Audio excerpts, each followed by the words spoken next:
Hey, what is up, guys? Carbonyl Dota here, and this is a video on Mirana. It's high time that I made a video on Mirana because I kind of have an insane win rate on her, to be honest. I play her support only, I don't play core Mirana, and as you can see here, my last 20 games, I've lost 4. All of these are ranked. And just to show you my DotaBuff match history over the last year in ranked, I've running a 69% win rate on 68 matches. So I just win a lot on this hero. And in the DotaBuff stats for the hero, she's like a solid win rate overall. 53.4% win rate, basically. So she's like a strong hero. She's not like weak, but I think I excel with her because of the key concepts around the hero, which we'll get into. But that's why I'm going to bring you this video today. Pretty much my best hero right now. So let's get into it.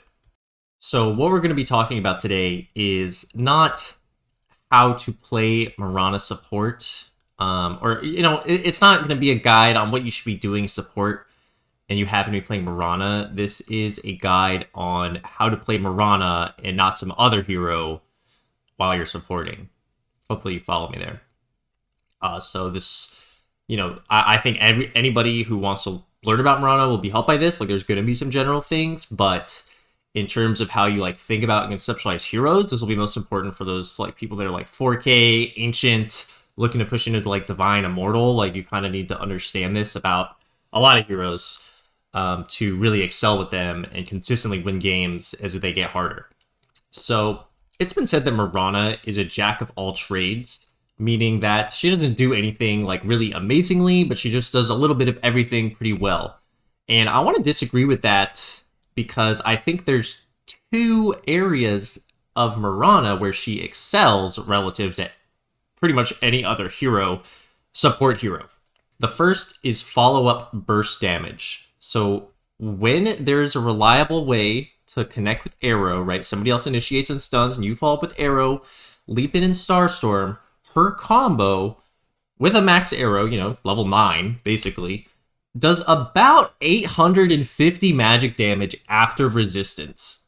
If you do a decent length arrow, arrow does scale in damage the further you are away. So I'm not saying you have to do max range, but you're like 1,000 range or 1,200 range away, and then you land the Starstorm and the second meteor falls on the hero you're going on, and then you right-click him like twice, it's like 850 damage. I tested it out in a demo lobby. There's no other support hero in the game except for maybe a Tiny.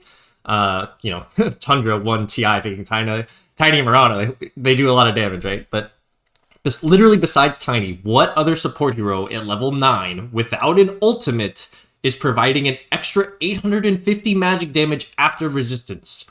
None of them.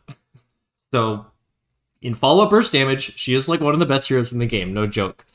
The second thing that she excels at over any other similar ranged support hero is her innate escape ability of Leap allows you to itemize for team, aura, or defensive items. You can kind of get any item you want without just feeding. If you're a Rubik or an AA or a Jakiro, and you're just buying your teams like drums or greaves or something, like, you're just gonna feed. Because if somebody goes on you, you just die.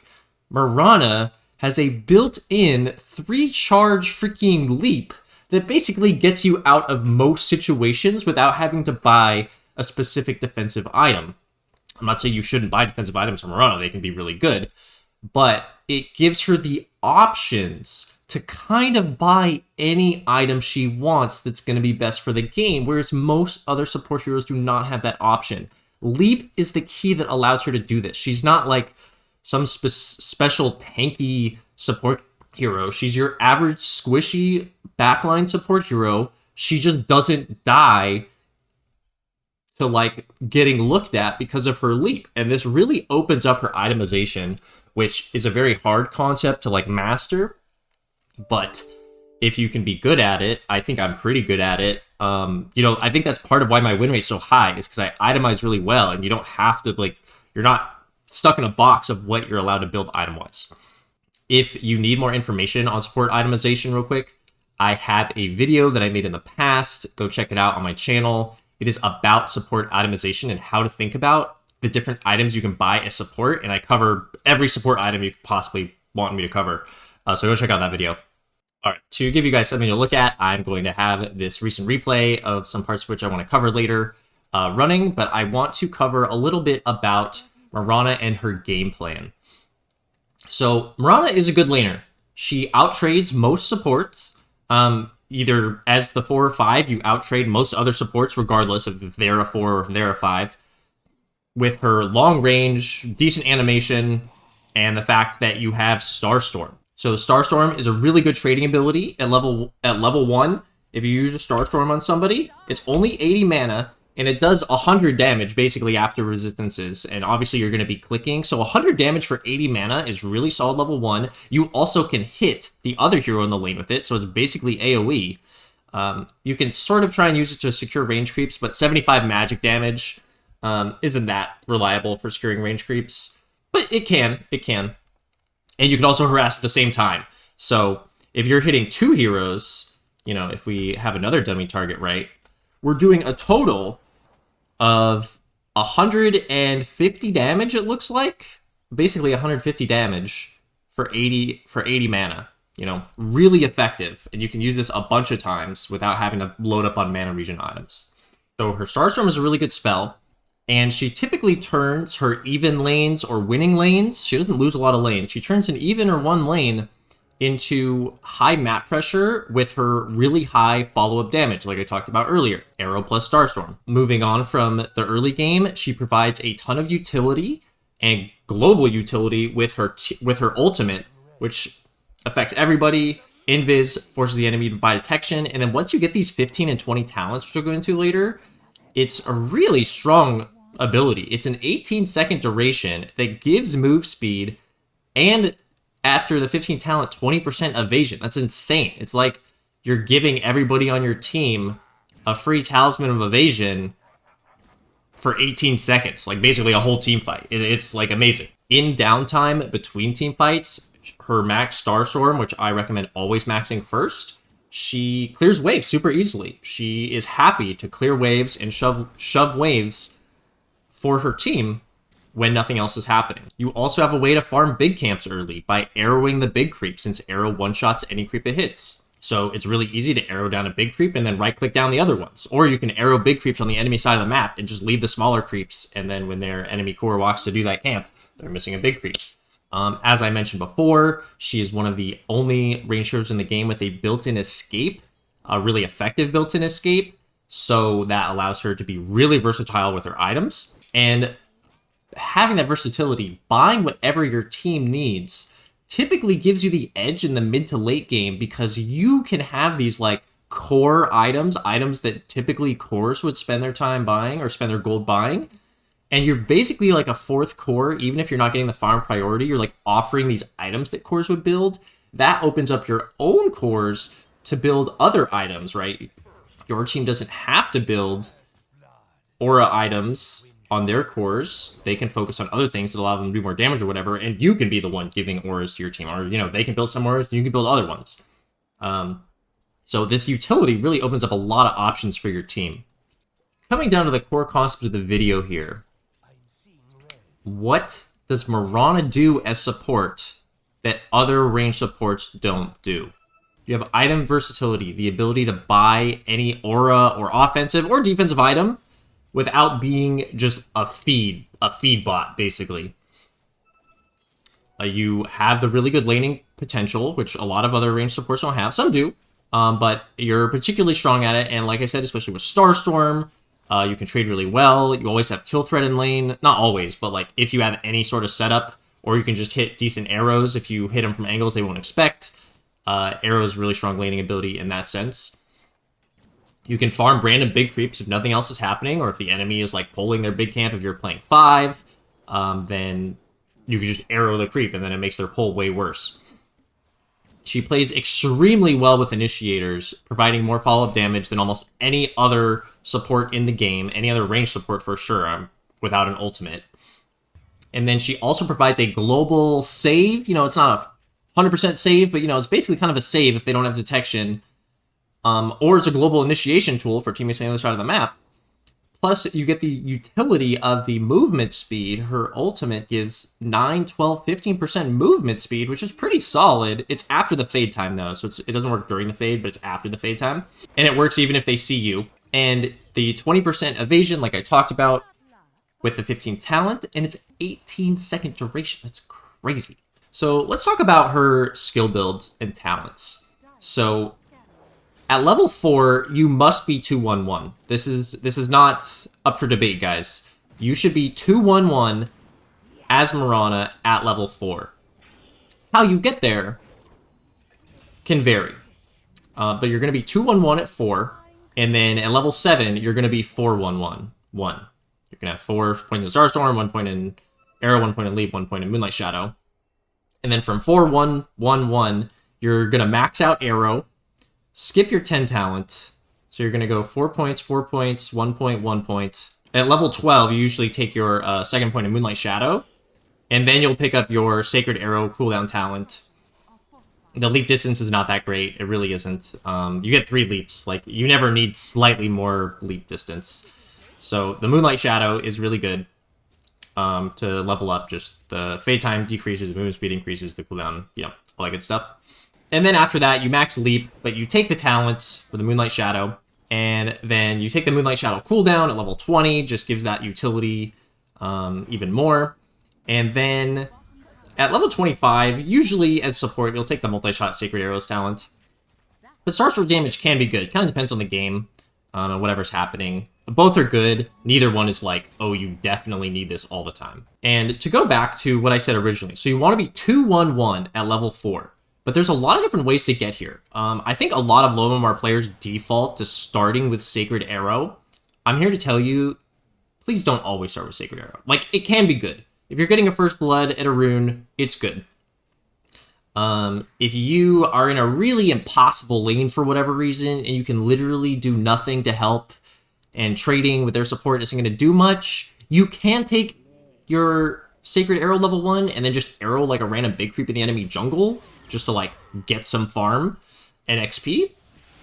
Those are kind of the only 2 situations where I want to take arrow level 1. I really don't want to take arrow level 1 when I'm just like straight up laning and I'm just trading with a guy. Starstorm is way better, does more damage for less mana. Arrow's 100 mana, so not that great.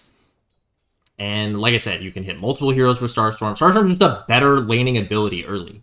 So usually you want to take Starstorm, unless we are one of those situations I talked about with Arrow. You really don't want to take Leap level 1. Like, I'd kind of rather die and feed First Blood than level Leap level 1. Like, it's just bad. You just don't do anything. And this hero can be strong early, so by taking an ability that makes you like not strong early, you're just like screwing yourself, So don't take Leap level 1, guys. I mean, try not to be in a situation where you would need to, but also like even if you kind of need it, it might be better to just die. So we want to take Starstorm level 1. Level 2, a lot of times you'll want Leap just to make sure that they, when the enemies hit level 2, a lot of times that can be Power Spike. A lot of times you'll need Leap level 2 to just not die to whatever they're doing. But if you can get away with it, taking Arrow on level 2 does give you a lot of damage potential, especially if your lane partner has some sort of setup and you can hit like a decently mid-ranged Arrow with Starstorm. It's a lot of damage. So you can be a really high kill threat at level 2 if you can go 1-1-0.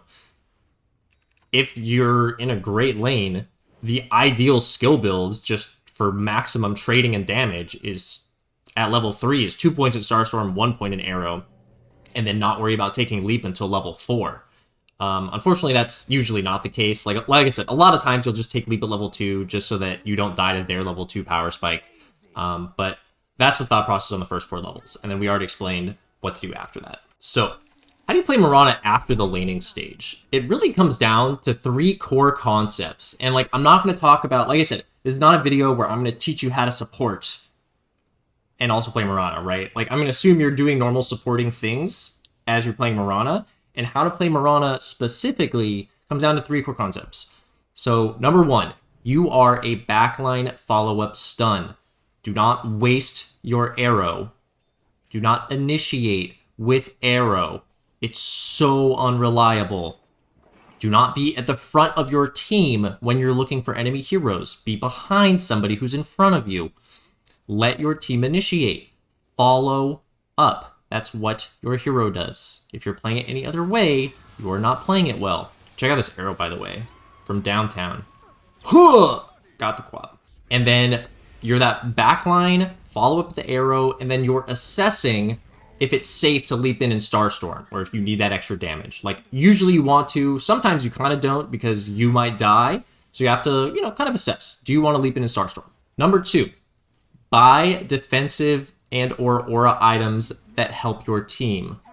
Itemization is hard. Go check out my video on support itemization if you're, like, not really strong on this concept. You know, otherwise you can ask, like, specific questions if you want in the comments. That's fine. I'm happy to answer those.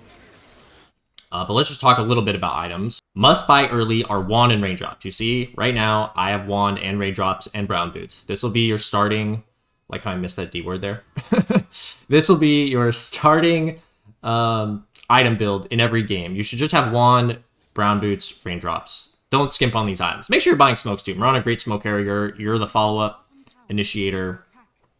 You're the follow-up to your initiator. You want to smoke your initiators and then make plays with them. So buy your smokes.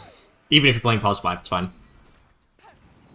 And from this base, you have a huge number of options. Typically, you'll want to go Arcane Boots.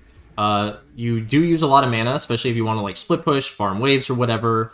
With your Starstorm, you want mana boots just to keep your mana up and have decent resources. Tranquils can be okay, especially if maybe you have a CM on your team or you're getting some mana from some other reliable source, or maybe you find a lucky like Arcane Ring, then it can be okay. But basically, you know, assuming you buy Arcane Boots, you have a huge number of options from this point, and this is where things get a little crazy in terms of, you know, what do I buy? What does my team need? Do we need a defensive item? Do we need an aura item? What's strong this patch?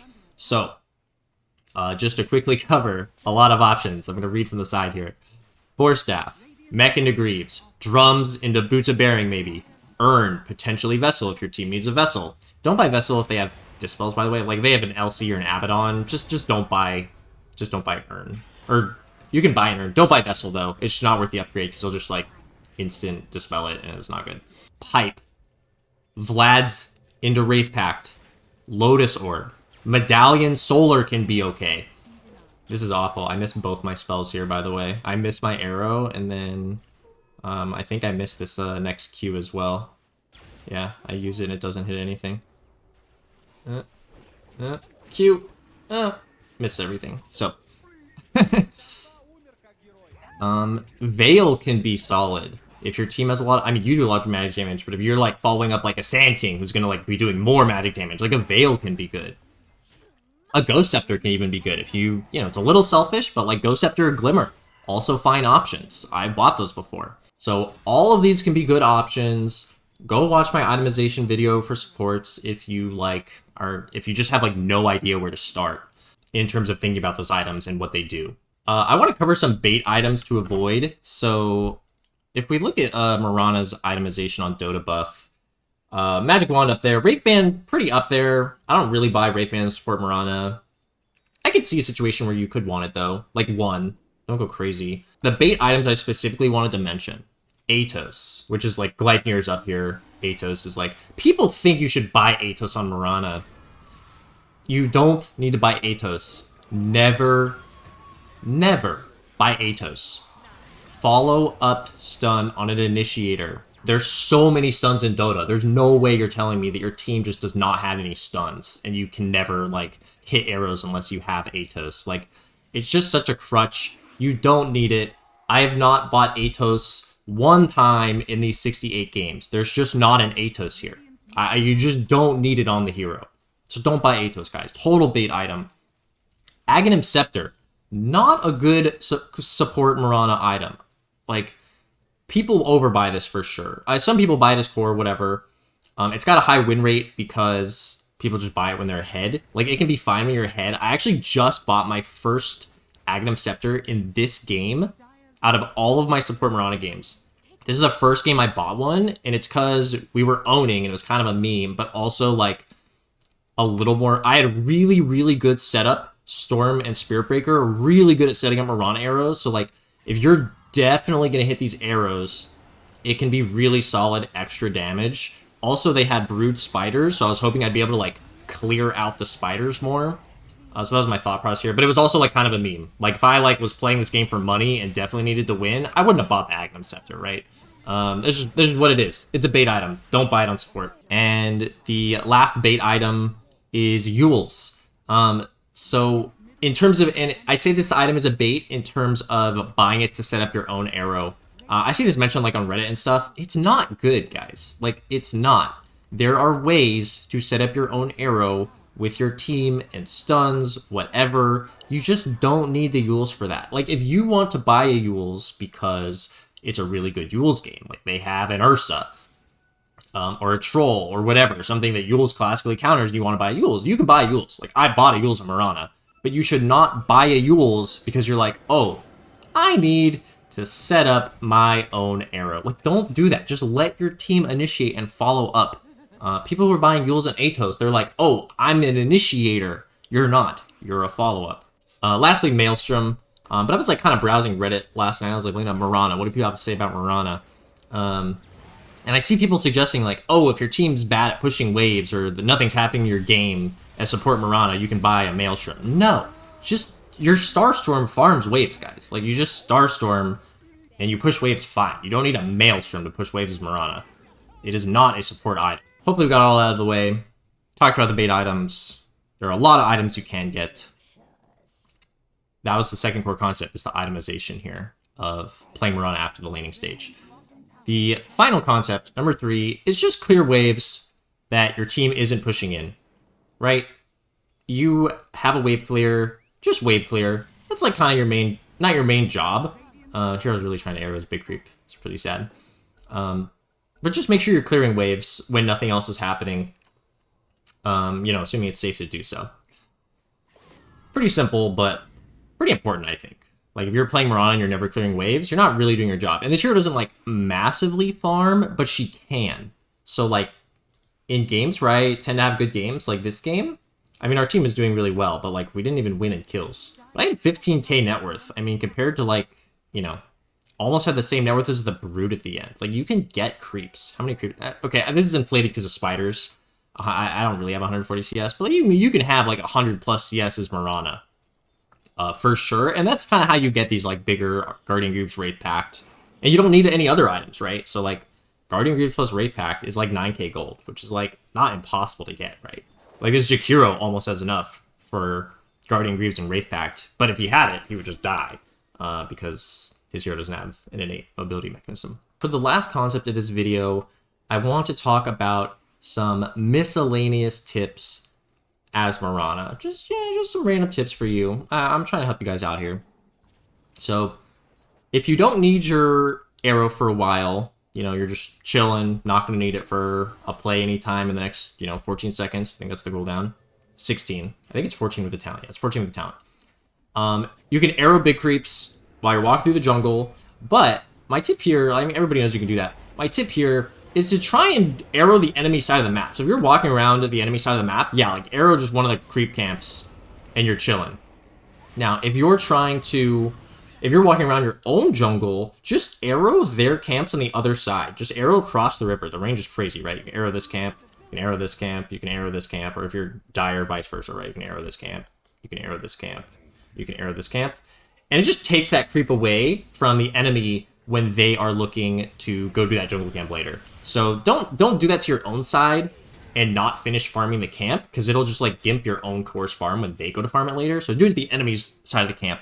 If you're going to full clear the camp, you can do it on your own side, because then it'll just respawn later. You can scout high grounds with arrow. It does give vision. However, it doesn't really give lingering vision, so you don't really have time to get, like, the 2 hits off you need to kill a ward with the arrow.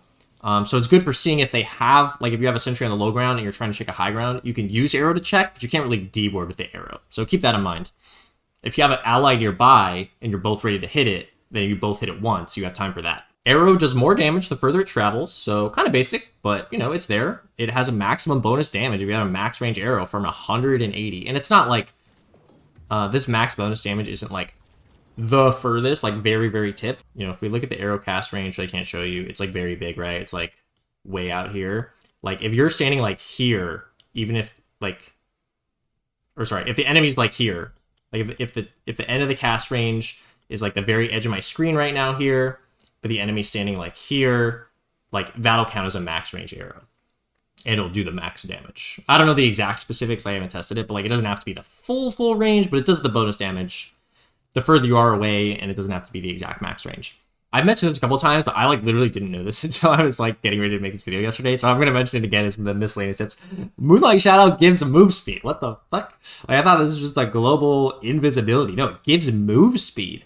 And it doesn't do it during the fade time, but it does it anytime after the fade time has taken effect, and it does it if they see you. So that's crazy. The next tip is arrow hits BKB targets, and that the arrow does not continue past them.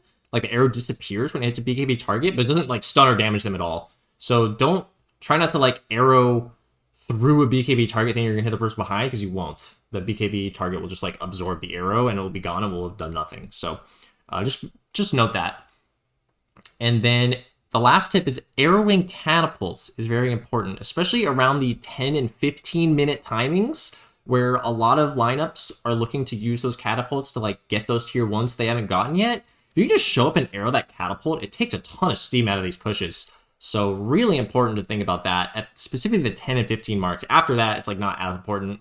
5 minute, it can be helpful for sure. Some strong heroes like a DP maybe will be trying to siege your tower or Lesh at 5 minutes with that catapult. If you can take that catapult out, it takes a ton of steam out of that push. Oh, and then I guess this is like a bonus. I don't know if I'll slot this in, but the Shard, they just buffed it. The most recent patch, 7.32E, they actually buffed Mirana. They only buffed her leap, though. They made the damage slightly more, I think. We can check this. We have the technology. I just keep the patch open in a tab on the side, just so I can check stuff. Aghanim Shard damage increased from 150 to 170. And the Shard wave distance increased from 600 to 800. I don't think it's like must buy, but it's actually kind of good. I bought it this game because they had a Brood, and I was like, well, if I just leap into Brood Spiders and Starstorm, do they all die? They didn't really all die. I think he bought a pipe. Yeah, he did. But like, it's good. And the AoE, I was testing it in a demo lobby, is huge. Like, actually, it's huge. It's like think about the AoE of a Chronosphere. If you leap straight at a target, this damage / slow basically hits in like a Chronosphere-sized circle behind the target. You can go test this out in a demo lobby. It is a large-ass circle. It says it's a cone. It's basically a circle because it hits arc versus a V. I don't know. It's basically like a Chronosphere-sized circle that it hits. The AoE is actually very large. So I think it's kind of solid. I don't know if I'm going to buy it every game. Like, I bought it this game, and it felt decent. I think it's actually kind of good. I really have not tested it out a lot. I would have said before that it's kind of garbage, but they're, like, just buffing it. I think the AoE was a bit smaller before. The extra charge is, like, decent, for sure, as well. But the slow and the damage is, like, kind of solid. I don't know. So, that's my thoughts on the Shard. I'm probably going to experiment with it more. So that is Mirana. It's going to be a long-ass video. I could walk you through some of my gameplay here. Maybe I will. This could be a good point, too, because we're like down 7k and they have Aegis, so we do win this game. So let's just take a look at this game. Let's take a look. So we have the follow-up arrows here. Boom. Arrow. Follow up with my Storm. Storm and Spearbreaker are two of the best setups in the game. I mean, there's like DK, Blink Stun. There's like any like Blink Stun is good, but like these two heroes, it's great because you can often predict where the target's going to be before the stun is like there, if you know what I mean. Well, I guess Storm's a little hard because depending on where exactly he lands and which direction he pulls. But like Spearbreaker is great because the guy's just running in a line. And you're like, all right, I know exactly where they're going to be stunned after he hits them. So really great follow-up here. But we hit this arrow. You know, we let our team go in first. We've got the mech, which just keeps our team topped off. Notice that arrow, it hit him, it didn't go past, but it didn't do anything, it didn't stun him or do any damage. So this game, just talking about my items, we are going Greaves. carrying the Philosopher's Stone. She's a solid Philosopher's Stone carrier. You can kind of carry any neutral item. She does alright with the damage. So I bait their Quap here, making game-losing plays. This guy's ranked like 26, and he's just like dying for a position 5 Mirana, so that's pretty sweet. And the mech kept me alive longer, which is nice. This Grief is going to be a nice dispel too. This guy had an Orchid. And so I just want to talk about how I play. So here, I was pinging my team. I was like, team, I have 4 smokes. Like, let's do something. I've been buying smokes all game, and we just hadn't been, like, needing them, I guess? I don't know. So smoke my Storm here. Starstorm, just to clear the creep wave from Invis. And really looking to follow up. Unfortunately, this guy got insta-Yules. This play actually doesn't end up going that well, I think, because we missed our initial arrow. So we do get the Jakiro. We don't even get the Jakiro, so really sloppy play from us. Well, not a sloppy play. It's actually just a good play from the Jakiro to instantly use that Storm. That's kind of wild. All right, respawning again. Been dying a lot. This is a great time to show our stuff. Doing some de-warding. We know they were all just in this area, so making sure they don't have any super obvious, super good cliff wards. Drop our own kind of sneakier ward in the triangle. Just defensive. Clearing mid-wave. Playing defensively around our team. Getting up a sneaky ward because we know they're coming from bot side this time. And my Storm jumps in and dies. Fortunately, he had BKB. He just got stun-locked, so kind of what happened there. If he got his BKB off, that maybe would have been a fight. Mirana, great SB combo again. We see this guy on this ward that I placed, by the way, and we see that they, like, kind of split up. So their carry Bloodseeker is just going to insta-die to this arrow combo. Carrying the dust, which is nice. I saw this Hoodwink was going Glimmer. Arrowing random creeps. And we're really strong here. This is a move, actually, that I make that is pretty high skill, I think. And it's not like... It's kind of psycho, if you think about it, but, like, I see their Quap top, right? So I kind of just, like, run around their jungle. This Brood sees me, and he's like, oh, shit. But, like, I'm kind of alone. My team's not really backing me up here. I see this Quap, and I just kind of run at her. And like leap towards her. She has to run away. I like steal half the camp she was farming because they don't know where we are, right? They just lost a bunch of heroes and they're playing safe mode. And then I do feed because eventually they figured out that my team was not with me. I think we had heroes show mid and top, and they're like, "What is Mirana doing?" So overplayed my hand a little bit there, as they all fully respawned as well. So here they take the Roshan, but I thought we were strong and we were all alive. We had all of our abilities, so I smoked us up anyways. And we get the really nice pull into arrow on the Queen of Pain. I actually preemptively arrowed because I thought maybe the Quap would blink into it, and he did. And then we just get a really, really good team fight on top of this. We get the rest of the supports low before we die. We got our Greaves off, and our team is just able to completely clean up here. We killed our Bloodseeker who had the Aegis. We got the Hoodwink. I think this guy gets away, but really, really good fight. So this is just knowing that we were strong, right? Being like, hey, even though they got Aegis, like, we're really strong. We have all of our abilities, and we can, like... And as Mirana, a lot of your fights should go like this, where you start the fight by picking somebody off, by, like, your initiator going, and then you providing a ton of follow-up damage. And ideally, your teammates are kind of nearby, and you start the fight by picking somebody off. Mirana's not like a pick-off hero, but she functions with pick-off heroes to start fights in a way that they are then a 5v4 for your team. And here, nothing's happening, so I just want to demo, like we won this fight. Team kind of wanted to back off. We're very cooldown dependent with Haunt and Exorcism. So this is where you just push lanes. I asked my Storm if he wanted this. He said he didn't. Whatever. We're going to farm it up. So we farm this wave, kind of use the shard. Like, kind of okay. Farm this wave. Spend some time farming this jungle camp here. Like, you just farm. Like, this hero just kind of farms. Unfortunately, I was doing all this with a Philosopher's Stone, which was making it go a little slow. And then my Spectre got picked off in the jungle, which is unfortunate. But the concept here is if nothing is happening, you can just farm. And that's how we're getting really close to these items. And then, you know, look at this Bloodseeker. He just dies. This is just so much extra damage. Like, this Storm does not solo kill this guy here. And I just casually Moonlight Shadowed here. But, like, look at this damage. That arrow did so much damage. This is a max range arrow. 330 damage plus the 180 bonus damage is over 500 damage. Look at this arrow. It just chunks him. And then the shard actually helps clean him up there before the stun ends. So Really great pick off. Like, almost any hero just dies as long as your initiator is providing any damage at all. Here I traded out the Philly Stone just because, like, I want to be able to right-click stuff.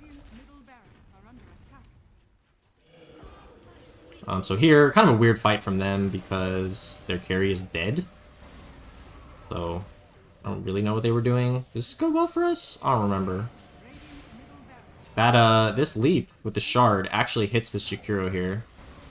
So just watch this, just leap. They're all BKB, so I can't really do anything right now. Watch this leap. This leap that lands here hits this Shikiro. It's kind of hard to tell. It's like these purple sparklies. Not the DP thing, but there's like other purple sparklies on the ground. Game overuses purple sparklies. But that hit the Shikiro. Helped a little bit. And here we're playing on the back outskirts of the fight, looking to follow up arrow. Unfortunately, we did not hit that one because I guess my Storm didn't have pull? I don't really know. I was expecting him to pull or something. Maybe I should have held the arrow, though. You could argue that I should have held the arrow there for sure. So this fight does end up going pretty well. And their Bloodseeker's, like, still dead. So, and our Spectre was dead, too. But, like, you know, they were the ones pushing high ground with, like, no Aegis and no carry, so. And then here, we do get another arrow. Oh, no, we did an arrow. Oh, it was on cooldown. I was going to arrow, but then he just died. So we're reconnecting with our team here, putting up good vision. Guy walks like a psycho solo into a very dangerous ward spot. And then we just provide the follow-up arrows. There's another follow-up arrow on the Brood. Missed the arrow here. Had the Ags, though, so the Ags damage went through. Really do want to hit your arrows, though. If we had hit that first arrow, it would have made that a lot easier. My Super Breaker probably would have died. At this point, the Brood had kind of given up, so the game was over. Yeah, we'll see how long this video ends up being. Sorry it was so long. Hopefully that was helpful for you guys. This is how you want to play Mirana. The hardest part, I think, is itemizing. And itemizing well and correctly. Don't get baited by these bait items, as I said, as I bought one. But really high versatility in items. Let me just show you one more time. If we just look at the items here. So we're, you know, Pipe, Lotus. You know, Greaves, Ags, Wraith Pact. Greaves, Wraith Pact. Pipe, Greaves, Wraith Pact. Earn, Force Staff, Greaves, Wraith Pact. You know, Mana Boots, Force Staff, Pipe. This game, I bought a Yules. Why did I buy a Yules? Because they had an Ursa. They had an Ursa, and a Bane, and an LC. It's kind of good against all these heroes, just to have an extra way to, like, cancel what they want to do. So, really good Yules game. That's why I bought the Yules. So you can see a lot of Guardian Greaves, but, like, I will buy Force Staff occasionally. Like, this game, Tranquil's Force Staff, Vlad's Blink. You know, so many options, really. Mana Boots, Force Staff, going into Sange, probably Halberd. You can buy Halberd on this hero. This game, I bought a Yules at some point, it won't show, but, like, Yules, Force Staff, Greaves into Wind Waker, Vessel. Don't buy Midas. This is, like, a really short game. I think somebody was probably griefing, and it was just, like, me, like, wasting time for the game to end. Don't buy Midas. But, like, this game, Mana Boots, Vessel, Wraith Pact, Force Glimmer, Greaves, Aeon, Ghost Scepter. So there's not, like, one item build for Mirana, guys. Please do not, like, just autopilot a build on this hero. Or an item build, I mean. This game down here, Force, Veil, Greaves, Wraith Pact, back for probably a Pipe. You can buy Drums. I haven't bought it a lot recently. But Mana Boots, Mech, Drums, Pipe. Didn't even upgrade the Greaves here. Lotuses. So really, the items are, like, I think what makes a huge difference. So if you can not buy the bait items and just buy any items that help your team, you're probably going to do pretty well on this hero. And if you can really, like, identify the key items that your teams need, then you can do really, really well. I mean, you know, I'm rocking a very nice 69% win rate here. So hopefully you guys enjoy this video. I'll catch you in the next one. Thanks for watching. If you liked the video, give it a thumbs up. If you haven't already, sub to the channel. And if you want to be coached by me, check the link in the video description. You can join my Discord there, and there's all the information there on how to sign up.